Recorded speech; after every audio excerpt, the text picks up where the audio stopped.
Good morning, students. Today I will teach you narration. As in first part, I have discussed about narration. What is narration? Means direct narration, indirect narration, etc.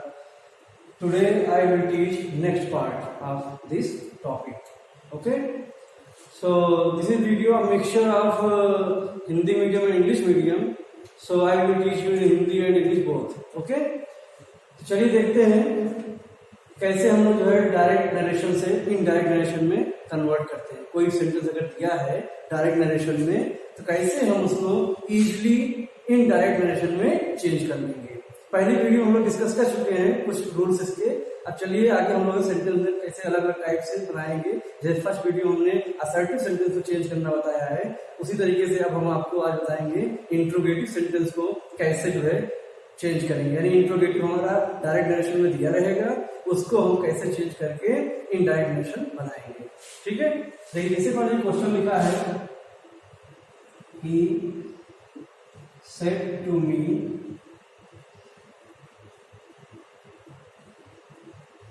Are you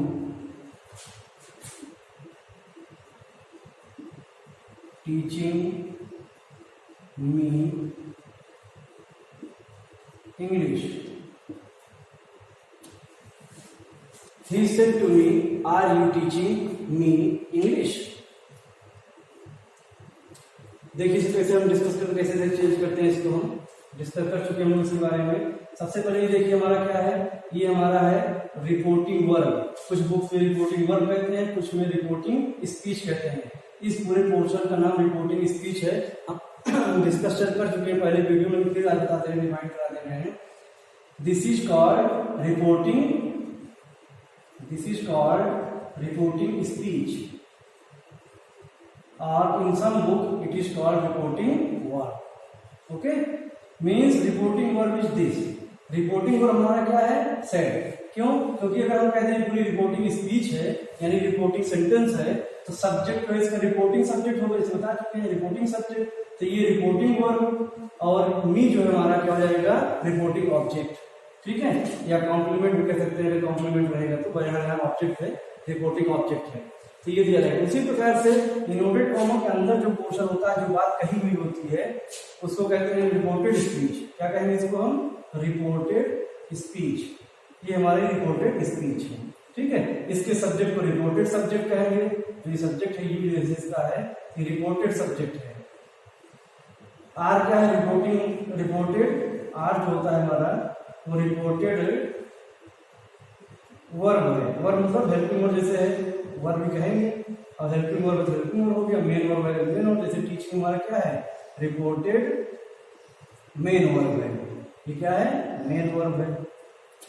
तो इसी तरह से मी यहाँ क्या है, object है, reported object कहलाएगा क्योंकि रिपोर्टेड स्पीच में है, इसलिए रिपोर्टेड ऑब्जेक्ट कहलाएगा। ये इंग्लिश भी ऑब्जेक्ट है हमारा। जैसे ऑब्जेक्ट हम पढ़े हैं, एक डायरेक्ट ऑब्जेक्ट होता है, एक इनडायरेक्ट ऑब्जेक्ट होता है।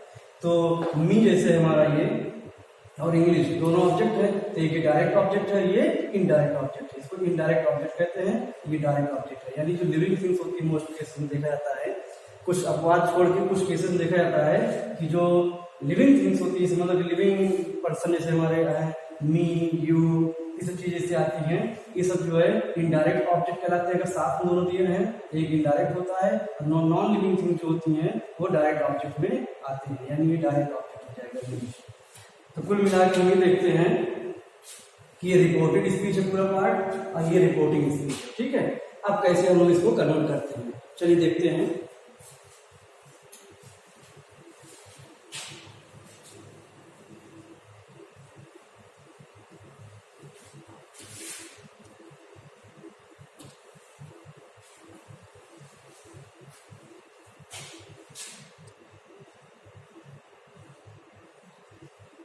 चलिए देखते हैं।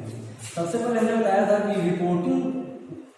रिपोर्टिंग स्पीच है, यानी जो सब्जेक्ट है ये रिपोर्टिंग सब्जेक्ट है, इसको चेंज नहीं करते हैं, ये लिख दिए। अब ये रिपोर्टिंग जो वर्ब है हमारा, जो रिपोर्टिंग वर्ब है सेड, ये चेंज होगा। रिपोर्टिंग वर्ब जो है सेट चेंज होगा। कैसे से चेंज होगा? इसके अनुसार, यानी कि जो हमारा ये रिपोर्टेड सेंटेंस है इसको देखते हैं।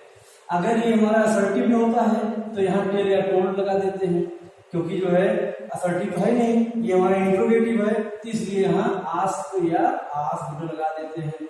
अब चूंकि ये पास्ट टेंस में इसलिए आस्क्ड हो गया, अगर ये प्रेजेंट टेंस में होता तो केवल आस्क लिखते, यस लगा देते, ही के साथ आस्क हो जाता है, ठीक है, टू हट जाता है, तो मी लिख देंगे। रिपोर्टिंग ऑब्जेक्ट होता है, चेंज नहीं होता है, यानी रिपोर्टिंग सब्जेक्ट और ऑब्जेक्ट चेंज नहीं करते हैं, बाकी जो ये वर्ब होता है यही चेंज होता है। ये किसके अनुसार चेंज होता है? इस सेंटेंस के अनुसार। ये सेंटेंस क्या है? रिपोर्टेड सेंटेंस या रिपोर्टेड स्पीच कहते हैं। अगर ये हमारा जो असर्टिव में होगा तो यहाँ टेल या टोल्ड होता है, अगर यहाँ इंट्रोगेटिव है तो आस्क्ड होगा, ठीक है। चलिए आगे देखते हैं। अब बात आती है कॉमा यूनिट कॉमा हटाने की। कॉमा यूनिट कॉमा कैसे हटाएंगे? तो सबसे पहले देखते हैं कि अगर ये हमारा इंट्रोगेटिव सेंटेंस है, इसी के अनुसार हटेगा, यानी रिपोर्टेड स्पीच के अनुसार हटता है। कभी बताया जाए जो वीडियो पढ़ाए थे उसमें बताए थे हम कि जो है ये रिपोर्टेड जो स्पीच है इसी के अनुसार यहाँ पर कंजंक्शन लगा के इसको हटा देते हैं। क्या है ये? कॉमा और इन्वर्टेड कॉमास को। तो अगर ये हमारा इंट्रोगेटिव सेंटेंस है तो इसके लिए हमारे दो कंडीशन है, एक तो इफ या वेदर का यूज कर देते हैं, इफ या वेदर, या दूसरा कंडीशन है क्वेश्चन वर्ड लगा देते हैं, जो क्वेश्चन वर्ड दिया है। अब यहाँ पर अगर सिंपल इंट्रोगेटिव से हम लोग पढ़ते हैं यस और नो टाइप सेंटेंस, जैसे यस और नो टाइप क्वेश्चन के लिए सेंटेंस बनाया गया है, जैसे आर से जो हेल्पिंग वर्ड से शुरू होते हैं, मतलब जो हेल्पिंग वर्ड से शुरू होते हैं, तो उस केस में हम इफ या वेदर का यूज करते हैं। जो क्वेश्चन वर्ड से शुरू होता है, जैसे लिखा होता है व्हाई आर यू या how are you teaching, question word दिया रहता है तो उसी को लिख देते हैं, क्वेश्चन वर्ड जो दिया रहेगा वही लिखते हैं। तो अभी हमारा ये क्या है? यस और नो टाइप, यानी कि इसको सिंगल इंट्रोगेटिव सेंटेंस भी कहते हैं हम, और ये क्या कहते हैं? हेल्पिंग वर्ड से शुरुआत होती है इसकी, ठीक है। चलिए इसको करते हैं सॉल्व। तो यहाँ इफ या वेदर का यूज होगा, यहाँ इफ या वेदर का यूज होगा, तो हम यहाँ इफ लगा देंगे अगर ऐसे, तो ही आस्क्ड मी इफ। उसके बाद क्या करते हैं कि कोई भी सेंटेंस दिया हो, यानी कि जो रिपोर्टेड हमारा जो बना है रिपोर्टेड स्पीच है, ये रिपोर्टेड स्पीच हमारी जिस भी सेंटेंस में हो, चाहे वो असर्टिव सेंटेंस हो, चाहे इंट्रोगेटिव सेंटेंस हो, चाहे ऑब्जेक्टिव सेंटेंस हो, एक्सक्लेमेटरी सेंटेंस हो, जो भी हो, चाहे इंपरेटिव हो, हम सबको जो है असर्टिव में ही लिखते हैं, ठीक है।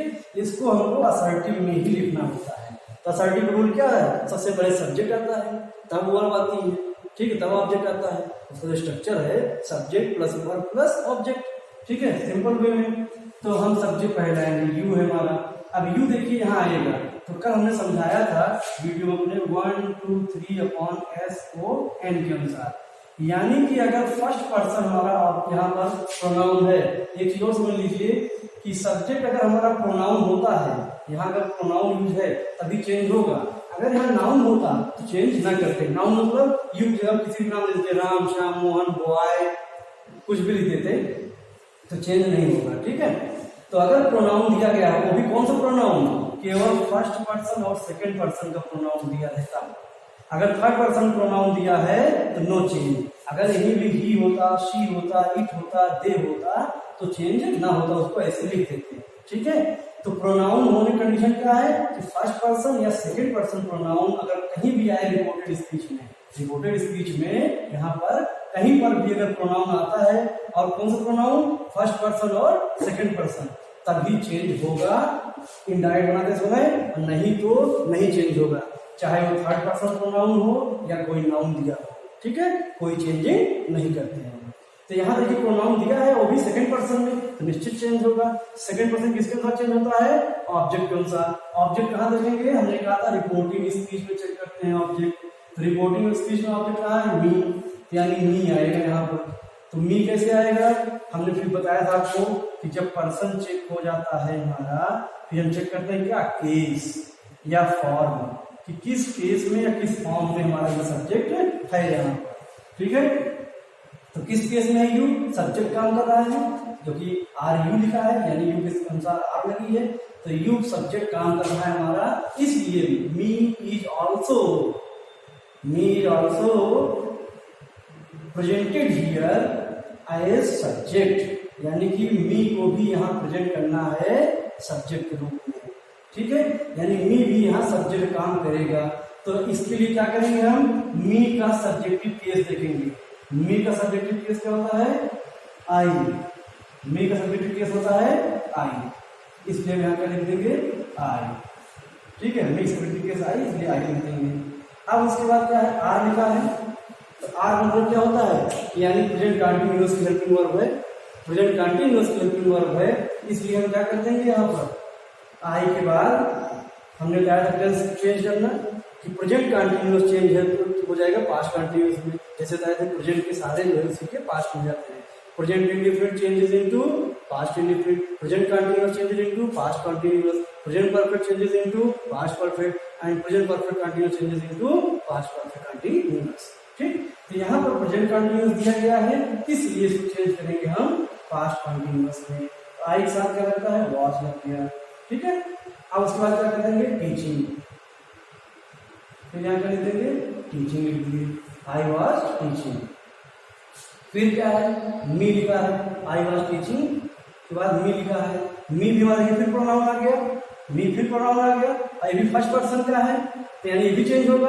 ये किसके अनुसार चेंज होगा, रिपोर्टिंग सब्जेक्ट के अनुसार। ही है ना, तो ही आएगा यहाँ पर। लेकिन हम दूसरा क्या कहा, केस या फॉर्म देखना है, तो मी यहाँ ऑब्जेक्टिव केस में है, तो ही का ऑब्जेक्टिव केस क्या होता है, पढ़े हम लोग, हिम होता है। ठीक है, और इंग्लिश का नाउन है तो नो चेंज। तो इस प्रकार हम जो है इसको इस तरह बना दिए। क्या बना दिए, he asked me if I was teaching him English, he asked me if I was teaching him English. ठीक है, इस तरह से हमने डायरेक्ट रिलेशन से इस सेंटेंस को इनडायरेक्ट रिलेशन में बना दिया। ठीक है, थैंक यू क्लास। अब अगला स्ट्रक्चर हम बताएंगे अगले वीडियो में। Thank you.